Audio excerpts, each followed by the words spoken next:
नमस्कार, आपका स्वागत है। मित्रों, हमारे हिंदू धर्म ग्रंथों के अनुसार परम पिता ब्रह्मा जी ने सृष्टि की रचना के बाद कालखंड यानी समय को 4 युगों में विभाजित किया था, जिन्हें सतयुग, त्रेतायुग, द्वापर युग और कलयुग के नाम से जाना जाता है।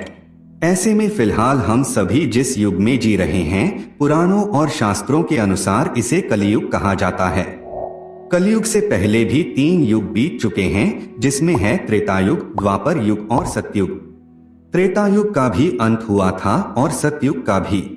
अब हम पुराणों की माने तो कलयुग का भी अंत एक ना एक दिन जरूर होगा। लेकिन अब हमारे सामने यह प्रश्न उठता है, आखिर कैसा होगा कलयुग के बाद का युग? कलयुग से जुड़ी वह कौन सी बातें हैं जो भगवान श्री कृष्ण ने महाभारत काल के समय में ही 5 पांडवों को बता दी थी।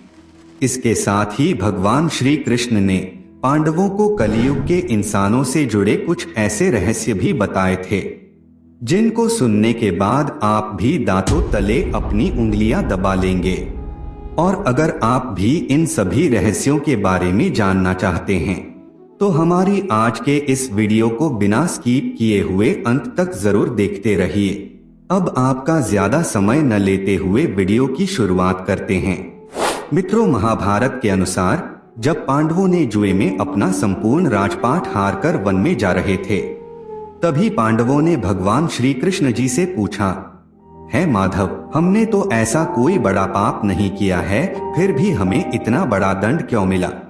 तब भगवान श्री कृष्ण ने कहा कि प्रिय पांडवों, अभी द्वापर युग अपने अंतिम चरण पर है और यह सब जो भी हो रहा है वह आने वाले कलयुग का प्रभाव है। इस पर युधिष्ठिर ने आश्चर्य से भगवान श्री कृष्ण से पूछा, हे वासुदेव, कलयुग तो अभी आया भी नहीं है और उसका इतना भयंकर परिणाम ही क्यों? जब कलयुग आरंभ हो जाएगा तो क्या होगा? तब भगवान श्री कृष्ण ने कहा, आप सभी भाई वन में जाइए और वहां जो कुछ भी दिखे वह आकर मुझे बताइए। उसी आधार पर मैं आपको कलयुग की गति के बारे में बता पाऊंगा। भगवान श्री कृष्ण के ऐसा कहने पर 5 भाई वन में अलग अलग दिशा में चल पड़े।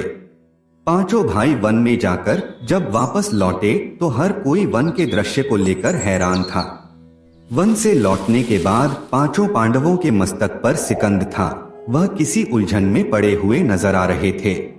अब यह सब देखकर भगवान श्री कृष्ण ने कहा, हे प्रिय पांडवों, आप सभी किसी सोच विचार में मगन हैं। मुझे बताएं, अगर संभव होगा तो मैं आपको उसका समाधान अवश्य दूंगा।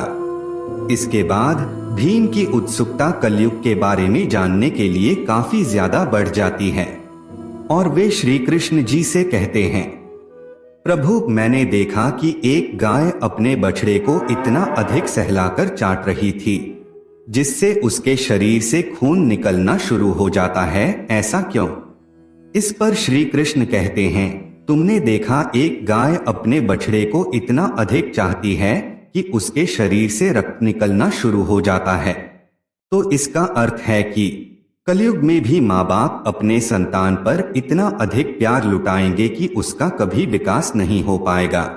कलयुग में माँ की ममता अपने बेटे को इस कदर मोह माया में बांध कर रख देगी कि उसका पूरा जीवन नष्ट हो जाएगा। अगर किसी का बेटा अपना घर बार छोड़कर साधु बनेगा तो लाखों लोग उसके दर्शन करने के लिए जाएंगे, लेकिन जब अपना बेटा ही घर बार छोड़कर सन्यासी बन जाएगा तो बहुत ज्यादा रोएंगे, विलाप करेंगे कि हमारा बेटा गलत रास्ते पर चला गया।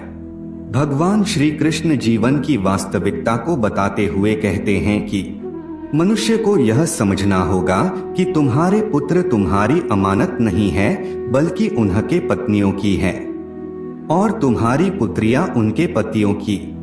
तुम्हारा शरीर मृत्यु का है और आत्मा परमात्मा की अमानत है।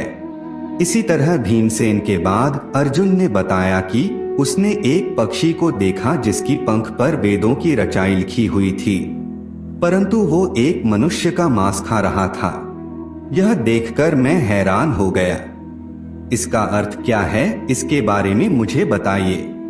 इस पर भगवान श्री कृष्ण ने मुस्कुराते हुए कहा कि कलयुग में ऐसे लोग होंगे जो बड़े ज्ञानी और ध्यानी कहलाएंगे।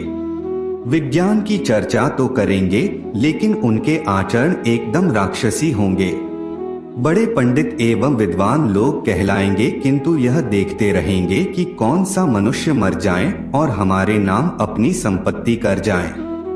चाहे कितने भी बड़े लोग होंगे, किंतु उनकी दृष्टि दूसरे के धन और पद के ऊपर ही रहेगी।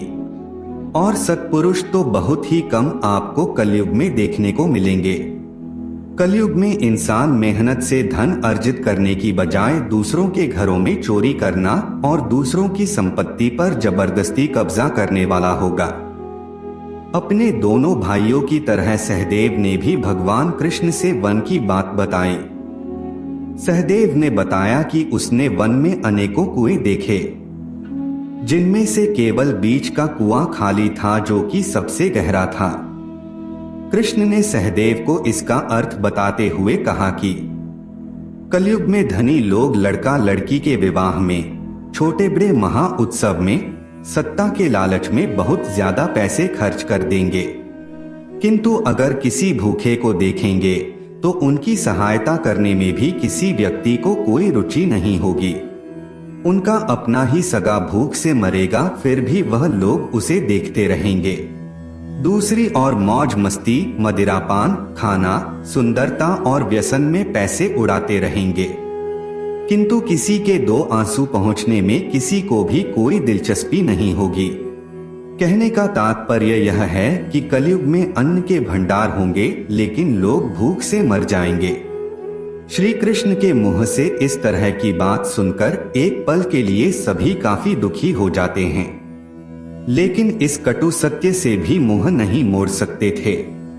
सहदेव के बाद फिर नकुल ने श्री कृष्ण को वन के बारे में बताया। नकुल ने कहा कि मैंने देखा कि एक भारी चट्टान पर्वत से गिरी और बड़े से बड़े वृक्ष भी उसे नहीं रोक पाए, परंतु एक छोटे से पौधे से टकराकर वह चट्टान वहीं रुक गया। तब इसका अर्थ बताते हुए श्री कृष्ण ने कहा कि कलयुग में मनुष्य की बुद्धि क्षीण होगी, उसका जीवन पतन होगा और इस पतन को धन या सत्ता के वृक्ष रोकने में सक्षम नहीं होंगे, किंतु हरिनाम रूपी एक छोटे से पौधे से मनुष्य का जीवन पतित होने से रुक जाएगा। हरि कीर्तन से मनुष्य की बुद्धि प्रबल होगी। चारों भाइयों के प्रश्नों का उत्तर जानने के बाद अब बारी आती है युधिष्ठिर के प्रश्न की, तो भगवान श्री कृष्ण ने मुस्कुराते हुए कहते हैं, युधिष्ठिर अब तुम बताओ, तुमने वन में क्या देखा? तभी युधिष्ठिर ने बताया कि मैंने वन में जाकर 2 सूंड वाले हाथी को देखा। इसका अर्थ क्या है? कृपया मुझे इस पर अपने विचार बताइए और इसका अर्थ मुझे अच्छे से समझाइए। भगवान श्री कृष्ण ने कहा, इसका अर्थ यह है, कलयुग में ऐसे लोगों का राज होगा जो दोनों ओर से शोषण करेंगे, बोलेंगे कुछ और करेंगे कुछ और। ऐसे ही लोगों का राज होगा। यह लोग दूसरों का शोषण करने का एक भी मौका अपने हाथ से नहीं जाने देंगे और केवल अपने हित के बारे में ही यह हमेशा सोचते रहेंगे। श्री कृष्ण से अपने प्रश्नों का उत्तर जानकर सभी पांडव हैरान थे और कलयुग में इंसानों की स्थिति को देखकर काफी ज्यादा निराश थे। तभी सभी ने हाथ जोड़कर श्री कृष्ण से पूछा कि माधव, आपने यह तो बता दिया कि आने वाला युग कैसा होगा, लेकिन आप हमें यह भी बताएं कि आखिरकार इस युग यानी कि कलयुग का अंत कैसे होगा।